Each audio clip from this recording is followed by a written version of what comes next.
தமிழர்களுடைய வாழ்விலே உயர்வதற்கு காரணம் அகநானூறா புறநானூறா? இந்த அகநானூரையும் புறநானூரையும் அதிகபட்சமாக தமிழர்கள் படிப்பதே கிடையாது. ஏன் அப்படின்னா அதற்கு காரணத்தை நமக்கு முன்னாள் சிறப்பு பேச்சாளராக பேசும்போதே அஜந்தா திரு நாராயணசுவாமி ஐயா அவர்கள் அதற்கான காரணம் சொல்லிவிட்டார்கள். அகநானூறும் புறநானூறும் தமிழர்களுடைய மேற்கணக்கு நூல்கள், 17 மேற்கணக்கு நூல்கள். அதற்கு பின்னால் 17 கீழ்கணக்கு நூலில் உள்ள திருக்குறள் என்கிற ஒரு நூல் என்ன பண்ணிடுச்சுன்னா இதோட பெருமையை தூக்கி சாப்பிட்டுச்சு. எப்பவுமே ஒரு தாய்க்கு பிறந்த மூத்த பிள்ளையை விட இளைய பிள்ளை தான் எப்பவுமே துடிப்பா இருக்கும், வெற்றி பெறும். அந்த மாதிரி தான் இந்த புறநானூரை விடவும் திருக்குறள் வெற்றி பெற்று விட்டது என்பதில் தமிழன்னைக்கு மகிழ்ச்சி தான். சரி, இன்னைக்கு நம்ம புறநானூரை பற்றி பேச போகிறோம். புறம் 4 100, அதாவது புறப்பொருள் பற்றிய 400 பாடல்களை கொண்ட நூல். நீங்க அகநானூறு அப்படின்னு எடுத்துக்கிட்டீங்கன்னா அதுல ஒற்றை தலைப்பை கொண்டுதான் முழு பாடல்களே மையப்பொருளாக சுற்றி வருகிறது. ஆனா இந்த புறநானூறு நீங்க அப்படி சொல்லக்கூடாது. புறம், புறப்பாடு, புறப்பொருள் வெண்பா மாலை, தமிழர் கருவூலம், நந்தா விளக்கம் என்றெல்லாம் இதற்கு பெயர்கள் இருக்கிறது. அது என்ன புறம் புறப்பாடு? சரி, புறப்பொருள் பத்தி பேசுது, அதனால புறம் புறப்பாடு சொல்றோம். அது என்ன தமிழர் கருவூலம்? கருவூலம்னா என்ன? ஒரு நாட்டினுடைய செல்வங்களை வைக்கக்கூடிய இடம் கருவூலம்.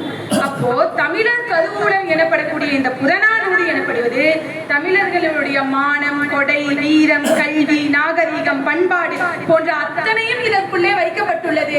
அதனால்தான் புறநானூறு தமிழர் கருவூலம் அப்படின்னு சொல்லுவாங்க. ஒரு பானை சோற்றுக்கு ஒரு சோறு பதம் அப்படிங்கிற மாதிரி இந்த புறநானூறு ஒரு காலத்துல தமிழ் அரசியல் மேடைகளையே கலக்குச்சு ஒற்றை பாடலின் மூலம். அந்த ஒற்றை பாடல் என்ன தெரியுமா? இதை யாருமே தெரியாமல் இருக்க முடியாது. அது புறநானூற்று தாயை பற்றிய பாடல்.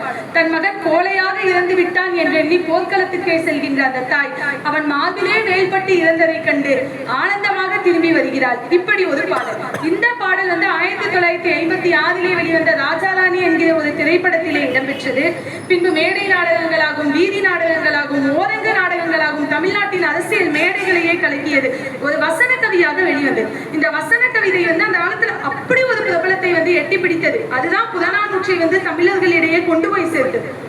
அந்த வசன கவிதை என்னன்னு பாத்தீங்கன்னா, ஒரு கிழவி காக்கைக்கு சோறு கொடுத்து கொண்டிருக்கிறாள். அப்போது ஒரு ஆண்மகன் ஓடி வருகிறான்.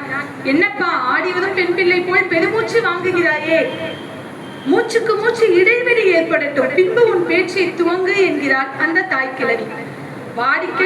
உன்னுடைய வாடிக்கை கேள்வியை விட்டுவிடு கிழவி, உன்னுடைய மகன் மாண்டான் போர்க்களத்தில் என்றார். காயமாடுகையிலே காய்களை வெட்டுவதுண்டு. களமும் அதுதான். காயம் எங்கே? மார்பிலா முதுகிலா? முதுகில் என்றான். கிழவி துடித்தனல், இதயம் வெடித்தனல், வாளை எடுத்தனல். கோழைக்கு பால் கொடுத்தேன், குப்புற வீழ்ந்து கிடக்கும் மோழைக்கு பெயர் போர் வீதனாம். முன்பொரு நாய் பாய்ந்து அன்புக்கு பதில் சொல்ல மார்பை காட்டி சாய்ந்து கிடந்தார் என் சாகாத கண்ணால். அவருக்கு பிறந்தானா? மானம் எங்கே? மதுவும் சுறாவும் உண்டு வாழ்ந்த மானமற்ற வம்சமா? மார்பு கொடுத்தேன், மகனாய் வளர்த்தேன், தின்று கொளுத்தாய், தோள்கள் தினவெடுக்கவில்லையா? வேலுக்கு பதில் சொல்ல வழியற்ற கோழையே, என் வீர பாலுக்கு பதில் சொல். சென்றங்கு செருகளத்தே நற்றமிழர் சிங்கங்களை புரட்டி பார்க்கின்றாள்.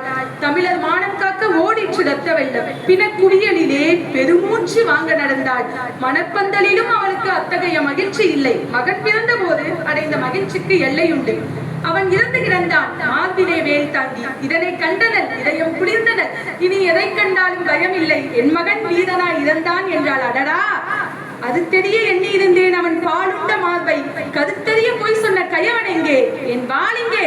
அவன் நாக்கெங்கே என்று அவன் பாடி முடிக்கிறான்.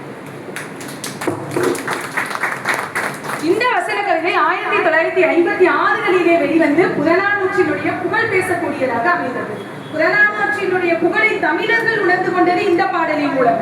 ஆனால் உலகமே உணர்ந்து கொண்ட ஒரு பாடல் உள்ளது. அது கணியன் 192வது பாடல். யாதும் ஊரே யாவரும் கேளீர், தீதும் நன்றும் பிறந்தரவாரா நோதலும் சனிதலும் அவற்றோடன்ன சாவதும் புதுவதன்றே வாழ்வதும் சிறந்தன்று மகிழ்ந்தன்றும் இளமே. பெரியோரே வியத்தலும் இளமே, சிறியோரே இகழ்தல் அதனிலும் இளமே என்கிற ஐநா சபையிலே பொறிக்கப்பட்ட இந்த பாடல். உங்களுக்கு கல்வியை பற்றிய பாடல் வேண்டுமா? வேற்றுமையுள்ள நாற்பாலுள்ளும் கீழ்ப்பால் ஒருவன் கற்பின் அவனை மேல்பாலும் வருக என்பர் என்ற கல்வியின் சிறப்பு கூறக்கூடிய பாடல் உண்டு. உங்களுக்கு வீரத்தை பற்றிய பாடல் வேணுமா? தலையாளங்கானத்து செருவென்ற பாண்டியன் நெடுஞ்செழியனுடைய பாடல் உண்டு.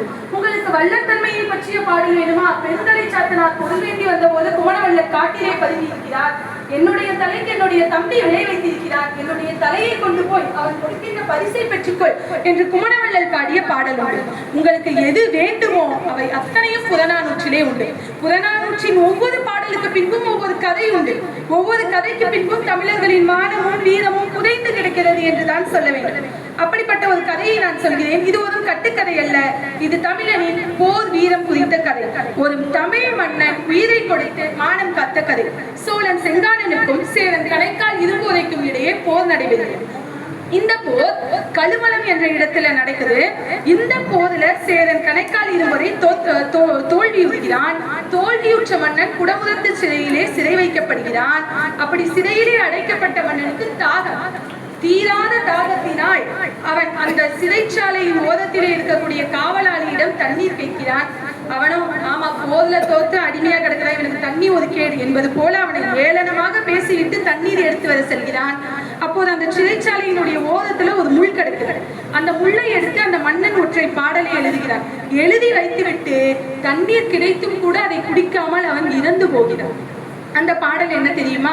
குளவி இறப்பினும் ஊர்த்தடி பிறப்பினும் ஆளன்று என்று வாளின் தப்பார் தொடர்படு நமலியின் இடர்படு தெரிய கேளின் கேளார் வேளாண் சிறுபதம் வயிற்று தனியத்தாம் உண்டு வாழும் அளவை இன்மதோ இவ்வுலகத்தாரு.